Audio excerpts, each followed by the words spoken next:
વિદ્યાર્થી મિત્રો, ઓનલાઈન પ્રોગ્રામમાં આપનું હાર્દિક સ્વાગત છે. ધોરણ 12 વિજ્ઞાન પ્રવાહ, વિષય આપણો ગણિત. આજથી આપણે નવું પ્રકરણ શરૂ કરીએ છીએ. પ્રથમ ભાગની અંદર આપણે બે મુદ્દાઓ ચર્ચવાના છીએ. બે મુદ્દાઓ વિશે અભ્યાસ કરવાના છીએ: વધતું વિધેય અને ઘટતું વિધેય. વધતું વિધેય કોને કહેવાય અને ઘટતું વિધેય કોને કહેવાય, તો એના વિશેની વાત આપણે આકૃતિ ઉપરથી સમજીએ. તો સૌ પ્રથમ વાત કરીએ વધતા વિધેયની. તો માની લો કે એક વિધેય આપણને આપ્યું છે y બરાબર cos x, અથવા તમને આ રીતે આપે કે y બરાબર fx. હવે fxના સ્થાને તમને ત્રિકોણમિતીય વિધેય આપે, બહુપદી વિધેય આપે, સમય વિધેય આપે. તો આ જે y બરાબર fx જે વિધેય આપ્યું છે, આ વિધેય વધતું વિધેય ક્યારે કહેવાય, તો એની એક આકૃતિ દ્વારા આપણે સમજીએ.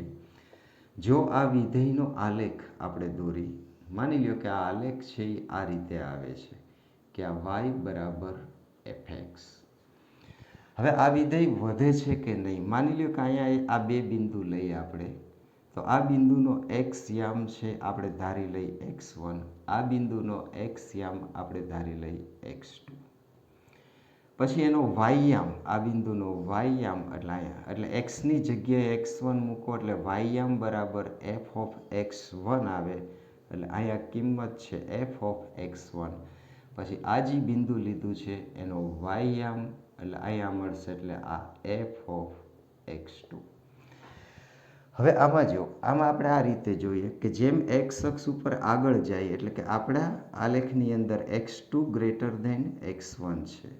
ઇમ્પ્લાઇઝ એટલે કે તો આની અંદર y યામની જો ચકાસણી કરી તો એનો f ઓફ x2 છે એ greater than f of x1 આવે છે. અહીંયા greater than or equal to પણ આવી શકે. જો આલેખ આમ સીધો x અક્ષને સમાંતર જતો હોય તો આ બે સરખા પણ થઈ શકે. તો જો આવું બને, જેમ x યામ વધે છે એમ બિંદુઓના y યામ પણ વધતા જાય છે, તો આવા વિધેયને આપણે વધતું વિધેય કહી શકીએ. જો ફક્ત ગ્રેટર ધેન આવે, ગ્રેટર ધેન ઇક્વલ ટુ આવતું હોય તો આને વધતું વિધેય કહેવાય, અને ફક્ત ગ્રેટર ધેન આવતું હોય તો આને ચુસ્ત વધતું વિધેય કહી શકાય. તો આ રીતે આપણે વધતા વિધેયની વ્યાખ્યા આપણે આપી શકીએ. આપણે આ રીતે યાદ રાખવાનું, જેમ x યામ વધતો જાય તો એનો y યામ પણ વધતા જાય. ટૂંકમાં આલેખ જેમ ધન x અક્ષ તરફ આગળ જાય એમ આલેખ ઊંચે ને ઊંચે ચડતો જાય, તો એવા વિધેયને આપણે વધતું વિધેય કહીએ છીએ. બીજી રીતે સમજાય તો વક્ર ઉપરના કોઈ પણ બિંદુએ તમે સ્પર્શક દોરો તો એ સ્પર્શકનો ઢાળ, જેને આપણે f ડેશ x કહીએ છીએ, જો f ડેશ એક્સનું મૂલ્ય ગ્રેટર ધેન 0 આવે, બધા જ x માટે, વિધેય એફના પ્રદેશમાં આવતા બધા જ x માટે જો f dash x greater than 0 આવે, તો આવા વિધેયને આપણે ચુસ્ત વધતું વિધેય કહી શકીએ. તો આ વાત થઈ વધતા વિધેયની વાત થઈ. આવી જ રીતે આપણે ઘટતું વિધેય એના વિશે જોઈએ. તો માની લો કે y બરાબર fx વિધેય આપ્યું છે, એટલે તમને cos x આપે, tan x આપે, બહુપદી આપે, એ સ્વરૂપમાં વિધેય આપી શકે. હવે આ વિધેયનો આલેખ આપણે જોઈએ. તો આલેખની અંદર માની લો કે આ વિધેયનો આલેખ છે એ આ રીતે આવે છે. અહીંયા જે બિંદુ આવે છે એ બિંદુ, એનો x યામ આપણે x1 ધારી લઈ તો આ બિંદુનો y યામ છે એ f ઓફ x1 થાય. અહીંયા બિંદુ લઈએ આપણે, માની લો કે આ સંખ્યા છે x2, તેનો y યામ આવશે f ઓફ x2. હવે આ આકૃતિની અંદર, આ આલેખની અંદર x2 ગ્રેટર ધેન x1 છે, કારણ કે x2 છે એ x1ની જમણી બાજુ છે.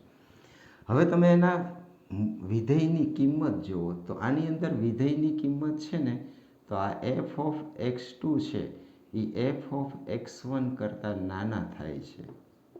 એટલે જેમ એક્સયામ વધે છે એમ વિધેયના મૂલ્ય છે એ ઘટતા જાય છે. અહીંયા જેમ એક્સયામ વધતો હતો એમ વિધેયના મૂલ્ય છે એ વધતા જતા હતા.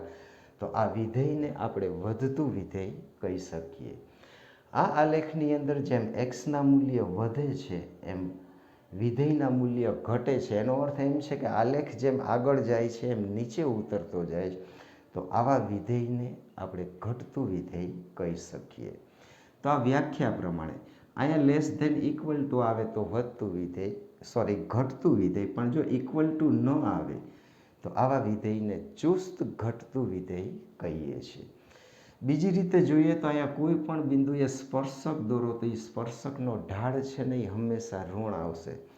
ટૂંકમાં આપણે આનું વિકલન કરી એટલે કે જો એફ ડેશ એક્સનું મૂલ્ય જો લેસ ધેન 0 આવતું હોય બધા જ એક્સ માટે, વિધેય એફના પ્રદેશમાં આવતા બધા જ એક્સ માટે એફ ડેશ એક્સનું મૂલ્ય જો લેસ ધેન 0 આવતું હોય તો આવા વિધેયને આપણે ચુસ્ત ઘટતું વિધેય કહે છે. જો f dash x greater than 0 આવે તો એને ચુસ્ત વધતું વિધેય કહે છે. અને વ્યાખ્યાની રીતે જુઓ તો અહીંયા ગ્રેટર ધેન ઇક્વલ ટુ હોય તો એ ખાલી વધતું વિધેય, પણ જો અસમતામાં ફક્ત ગ્રેટર ધેન આવે અથવા લેસ ધેન આવે તો એ ચુસ્ત. ટૂંકમાં આ બે સંખ્યાઓ આપી છે એની ઉપર વિધેય લગાડવાથી અસમતા બદલાતી નથી. તો આવા વિધેયને આપણે વધતું વિધેય કહી શકીએ. અહીંયા જો બે સંખ્યાઓ વચ્ચે ગ્રેટર ધેન છે તો એના પ્રતિબિંબો વચ્ચે ગ્રેટર ધેનનું લેસ ધેન થઈ જાય છે. તો આવા વિધેયને આપણે ઘટતું વિધેય કહીએ છીએ. તો આવી રીતે આપણને કોઈ રકમ આપી હોય તો આપણને એમ કે આ વિધેય વધે છે કે ઘટે છે, તો એનું વિકલન કરીને આપણે નક્કી કરવાનું કે એફ ડેશ એક્સના મૂલ્ય ધન મળે છે કે ઋણ મળે છે. જો બધા જ એક્સ માટે એ ધન મળતા હોય, ધન છે એવું આપણે બતાવી શકીએ તો કહી શકીએ કે આપેલું વિધેય છે એ ચુસ્ત વધતું વિધેય છે. જો બધા જ એક્સ માટે એફ ડેશ એક્સનું મૂલ્ય જો લેસ ધેન 0 આવે તો આપણે કહી શકીએ કે આપેલું વિધેય છે એ ઘટતું વિધેય છે. એટલે જ્યારે આપણે પ્રશ્ન સોલ્વ કરશું ત્યારે આપણે આકૃતિ દોરવાના નથી, માત્ર એના વિકલિત ઉપરથી અથવા વ્યાખ્યા પ્રમાણે જ નક્કી કરશું કે આપેલું વિધેય છે એ વધતું વિધેય છે કે ઘટતું વિધેય. તો આ રીતે આપણે સમજીને આગળના પ્રશ્ન છે એ આપણે સોલ્વ કરશું. હવે આપણે વધતા કે ઘટતા વિધેયને આપણે ઉદાહરણ દ્વારા સમજીએ. આપણને એક પ્રશ્ન આપ્યો છે કે સાબિત કરો કે એફ એક્સ બરાબર 3x વત્તા 17 આ બહુપદી વિધેય આપ્યું છે એ આર ઉપર ચુસ્ત વધતું વિધેય છે. તો આપણે કાંઈ વિધેયનો આલેખ દોરવાનો નથી. આજે વિધેય આપ્યું છે એફ એક્સ બરાબર 3x વત્તા 17. આનું વિકલન કરી એક્સ પ્રત્યે એટલે એફ ડેશ એક્સ બરાબર 3 એક્સનું 1 અચળ 17નું 0. તો અહીંયા એફ ડેશ એક્સનું મૂલ્ય કેટલું મળે છે? 3 મળે છે. હવે તમે એક્સ ગમે એ એક્સ લ્યો, એક્સ આગળનો વિકલિત છે એ આપણને 3 એટલે ધન મળે છે. આવા બધા જ એક્સ બિલોંગ્સ ટુ આર માટે મળે છે. તો અહીંયા f dash x greater than 0 આવ્યું તો આપણે કહી શકીએ કે એફ એ આર ઉપર ચુસ્ત વધતું વિધેય છે. તો આ એની આપણે શું આપી છે? સાબિતી આપી છે. બીજું વિધેય આપ્યું છે આપણને એફ એક્સ બરાબર ઈ રેસ ટુ 2x એ આર ઉપર ચુસ્ત વધતું વિધેય છે એવું આપણે સાબિત કરવાનું છે. તો આ વિધેય લીધું એફ એક્સ બરાબર ઈ રેસ ટુ 2x, એનું વિકલન કર્યું તો ઈ રેસ ટુ 2xનું ઈ રેસ ટુ 2x અને 2xનું 2 એટલે એફ ડેશ એક્સનું મૂલ્ય આપણને 2 into F dash 2 into E raise to 2x મળે છે. હવે આપણે ચેક કરી કે બધા જ એક્સ માટે આ કિંમત છે એ ધન મળે છે કે ઋણ મળે છે. તો પ્રત્યેક એક્સ બિલોંગ્સ ટુ આર માટે હવે જો એની ઘાતમાં તમે ઘાત ધન હોય, ઋણ હોય કે 0 હોય, આ કિંમત હંમેશા કેવી થાય? ધન થાય છે. જ્યાં 0 મૂકો તો એની 0 ઘાત એટલે 1. તમે કદાચ -1 મૂકો તો -2 એટલે 1/2 એ કિંમત એ ધન થશે. તો બધા જ એક્સ માટે e2x છે એ >0 થાય છે. પછી આને 2 વડે ગુણી તો 2 × e2x પણ >0 થાય છે. તો આપણે કહી શકીએ કે f' છે એ હંમેશા >0 થાય જ છે. તો આના ઉપરથી આપણે કહી શકીએ કે f એ r ઉપર ચુસ્ત વધતું વિધેય છે. ત્રીજું એક વિધેય લઈ આપણે સાઇન વિધેય લઈ. હવે અહીંયા તમને આખો r નથી આપ્યો, rના ઉપગણ આપ્યા છે, અંતરાલ આપ્યા છે. તો આપણને fx બરાબર sin x છે અને x બિલોંગ્સ ટુ 0 થી π/2 છે. તો x માટેના ત્રિબિંદુ એકમ વર્તુળ ઉપર આપણને પ્રથમ ચરણમાં મળે છે. હવે આનું વિકલન કરી તો f' બરાબર cos x થાય. હવે જો આ પ્રથમ ચરણના ત્રિબિંદુ x માટેના ત્રિબિંદુ પ્રથમ ચરણમાં છે તો એ ત્રિબિંદુના x ધન જ થાય. તો કારણ બતાવ્યું કે px છે ત્રિબિંદુ x માટેનું px એ એકમ વર્તુળ ઉપર પ્રથમ ચરણમાં મળે છે અને પ્રથમ ચરણમાં કોસના મૂલ્ય ધન મળે. તો આપણે અહીં લખ્યું કે cos x > 0. તો આવા બધા જ x માટે f' > 0 મળે છે. તો કહી શકીએ કે આખા rમાં નહીં પણ જે અંતરાલ આપ્યો છે કે 0 થી π/2 સાઇન વિધેય છે એ ચુસ્ત વધતું વિધેય છે. હવે માની લો કે આ x છે અને આપણે આ અંતરાલમાંથી x લઈ π/2 અને પાઈની વચ્ચેથી જો x લઈ તો જો આ આ f' તો cos x જ આવશે. પણ આ બીજા ચરણમાં ત્રિબિંદુ મળે છે તો બીજા ચરણમાં કોસના મૂલ્ય છે એ ઋણ મળે છે. તો આપણે કહી શકીએ કે f' બરાબર cos x છે એ <0 છે. બધા જ x માટે આવું મળે છે. તો આપણે કહી શકીએ કે આ જે અંતરાલ આપ્યો છે અંતરાલમાં સાઇન વિધેય, આ કોસ નહીં સાઇન વિધેય વાત કરી છે. કોસ તો એનું વિકલિત છે એટલે આપણને જે સાઇન વિધેય આપ્યું છે એ ચુસ્ત ઘટતું, જો આ <0 આવ્યું એટલે ચુસ્ત ઘટતું વિધેય છે. પછી તમને આવો અંતરાલ આપે કે 0 થી πમાં x હોય તો શું કહી શકો? તો 0 થી π/2 વધે, π/2 થી π/2 થી πમાં ઘટે. તો આખા 0 થી πમાં ન વધતાની વાત થાય ન ઘટતાની વાત થાય. તો આપણે કહી શકીએ કે આ અંતરાલમાં સાઇન છે એ વધતું કે ઘટતું વિધેય છે એવું આપણે કહી શકીએ નહીં. તો આ રીતે આપણે વધતા અને ઘટતા વિધેયોની વાત આપણે કરવાની છે. હવે આપણને એક વિધેય આપ્યું છે fx બરાબર 2x² - 3. આ વિધેય છે એ કયા અંતરાલમાં ચુસ્ત રીતે વધે છે અને કયા અંતરાલમાં ચુસ્ત રીતે ઘટે છે તે આપણે અંતરાલ શોધવાનો છે. તો સૌપ્રથમ વિધેય આપ્યું છે એનું પ્રથમ વિકલિત આપણે મેળવી લઈએ. તો fx બરાબર 2x² - 3x એટલે f' બરાબર 4x, આ 2x એટલે 4x માઇનસ xનું 1 એટલે -3. તો આ પ્રથમ વિકલિત મેળવ્યા પછી હવે આમાંથી આપણને ખબર ન પડે કે કયા x માટે f' <0 મળે છે અને કયા x માટે f' <0 મળે છે. તો એ નક્કી કરવા માટે પ્રથમ વિકલિત આ જે કિંમત આપી છે એ 0 લીધી તો xનું મૂલ્ય આપણને 3/4 મળ્યું. પછી સંખ્યા રેખા ઉપર આ xના મૂલ્યને આપણે બતાવી દીધું. તો જે સંખ્યા રેખા હતી એના બે ભાગ થઈ ગયા, એક ઋણ અનંતથી 3/4 સુધી અને બીજો ભાગ આવે 3/4 થી ધન અનંત સુધી. તો આ આપણે એક અંતરાલ લીધો. જો અંતરાલ આપણે આવી રીતે નક્કી કરીએ છીએ પછી આ અંતરાલમાં f'(x)ના મૂલ્ય ધન કે ઋણ મળે એ પછી નક્કી કરીએ છીએ. તો આ વિકલિત એટલે આ 0 ક્યાં થાય છે એવો x આપણે શોધ્યો. પ્રથમ વિકલિતનું મૂલ્ય 0 કયા x માટે થાય છે એ x આપણી પાસે 3/4 આવ્યો. તો આ બે ભાગ થયા સંખ્યા રેખાના. તો આ પ્રથમ ભાગ લઈ કે ઋણ અનંતથી 3/4. જો આ અંતરાલ લીધો છે એ વિવૃત અંતરાલ લીધો છે. આમાં એક્સનું મૂલ્ય આપણે 3/4 ગણતા નથી.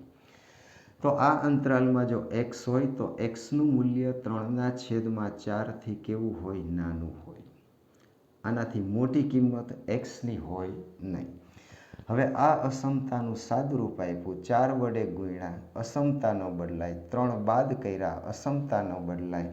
તો આ રીતે ગણતરી કરતાં આપણને એફ ડેશ એક્સનું મૂલ્ય છે એ 0 કરતાં નાનું મળે છે.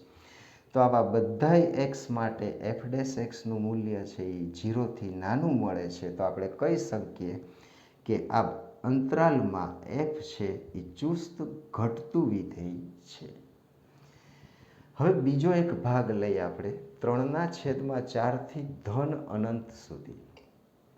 એટલે એક્સનું મૂલ્ય આપણે આ અંતરાલમાં લઈ, આ ભાગમાંથી લઈ. જો આ ભાગમાંથી એક્સનું મૂલ્ય લ્યો તો એક્સનું મૂલ્ય ગ્રેટર ધેન 3/4 આવે છે. હવે આ અસમતાનું જો આપણે સાદુરૂપ આપીએ, આપણે તો આ જોવાનું છે 4x - 3 છે એ લેસ ધેન 0 આવે કે ગ્રેટર ધેન 0. તો 4 વડે ગુણ્યા 3 બાદ કર્યા તો 4x - 3 છે એ ગ્રેટર ધેન 0 મળે છે. તો આનો અર્થ એમ થાય કે બધા જ એક્સ આ અંતરાલમાં હોય એના માટે એફ ડેશ એક્સના મૂલ્ય ધન મળે છે. તો આપણે કહી શકીએ કે આ અંતરાલમાં એફ છે એ ચુસ્ત વધતું વિધેય છે. તો આ રીતે તો આપણને કોઈ બહુપદી વિધેય આપ્યું હોય, ઘણીવાર એવું થાય કે અહીંયા એક્સની વધારે કિંમતો મળે, 2 કિંમતો મળે, તો એ 2 કિંમતો લખવાની અને એના ભાગ પાડી દેવાના અને દરેક અંતરાલ વિશે જોવાનું કે એફ ડેશ એક્સનું મૂલ્ય ધન મળે છે કે ઋણ મળે છે. તો આ રીતે ચુસ્ત વધતું ઘટતું વિધેય આપ્યું હોય તો કયા અંતરાલમાં વધે છે ઘટે છે એ અંતરાલ પણ આપણે નક્કી કરી શકીએ. હવે આપણે બીજું એક વિધેય લઈ.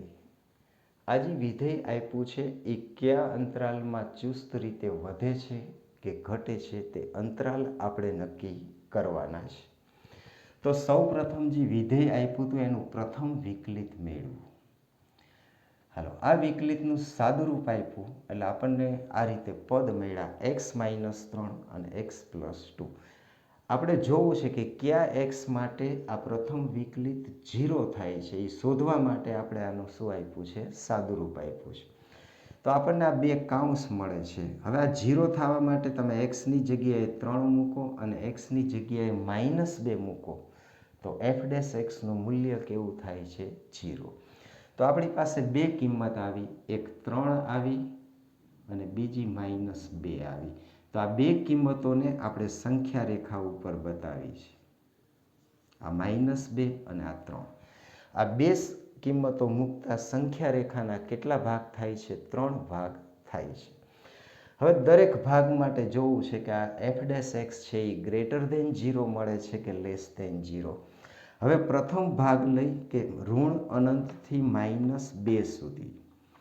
આ ભાગમાંથી એક્સ લઈ તો એક્સનું મૂલ્ય હંમેશા લેસ ધેન -2 મળે છે. હવે આપણે આ 2 ચેક કરવા છે કે આ ધન મળે કે ઋણ મળે. તો જો બે બાજુ 2 ઉમેરી દઉં તો x + 2 છે ને એ લેસ ધેન 0. તો આ કિંમત લેસ ધેન 0. હવે x - 3 છે તો બે બાજુ 3 બાદ કરું તો x - 3 છે ને એ -5 થી નાના પણ એ 0 થી નાના થાય. તો x - 3 છે એ ઋણ આવે છે,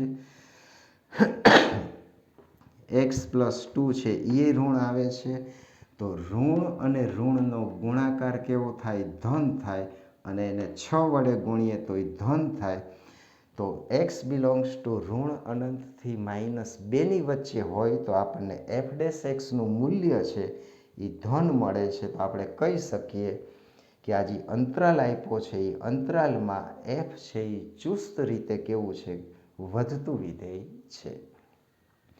તો આ એક ભાગની વાત થઈ. હવે બીજો ભાગ લઈએ આપણે -2 થી 3 સુધીનો ભાગ. જો આમાંથી એક્સ લઈએ તો એક્સનું મૂલ્ય -2 થી મોટું અને 3 થી નાનું આવે છે. હવે આપણે તો આ 2 કાઉન્સ નક્કી કરવા છે. એકમાં x - 3 છે, બીજામાં x + 2 છે.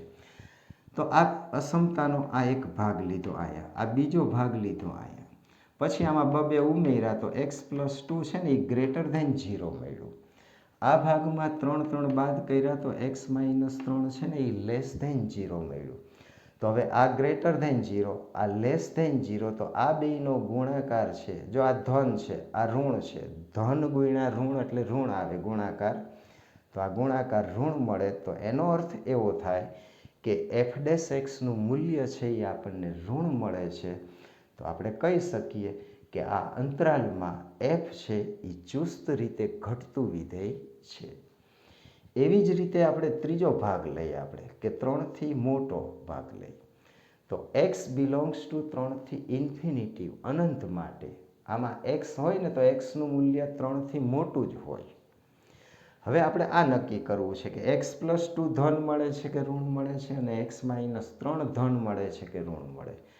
જો આમાં બે બાજુ બબે ઉમેરી દઈએ તો અહીંયા x+2 આવી ગયા. બે શું કામ ઉમેર્યા? આપણે x+2 નક્કી કરવું છે ધન છે કે ઋણ.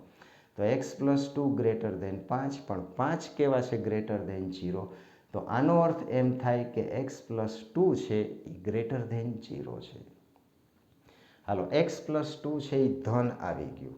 હવે આ નક્કી કરવું છે. તો આમાંથી x-3 બનાવવા હોય તો બે બાજુ 3 બાદ કરવા પડે. તો આમાં 3 3 બાદ કરો તો x-3 છે એ ધન થશે.